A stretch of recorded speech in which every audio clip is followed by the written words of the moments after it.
Happy week 8, kids. This week you will be map testing a lot, but since you're period 6, we pretty much have a normal schedule.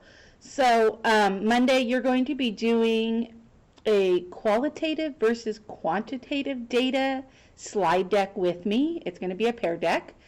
We're going to learn the difference between the two. And you're going to be taking notes as we do it. On Tuesday, there's an ed puzzle on the same thing, just another review. And you would be able to use your notes from the day before to help you. Wednesday is synchronous, so you're going to be with me, and we are going to do a lab together via Pear Deck. So it's not going to be the same as if we had done it in the classroom, but we're going to do our first lab together on the characteristics of life. And then Thursday, we're going to do synchronous again, and we are going to be doing a hyperdoc to go along with our lab, and it's the characteristics of living things.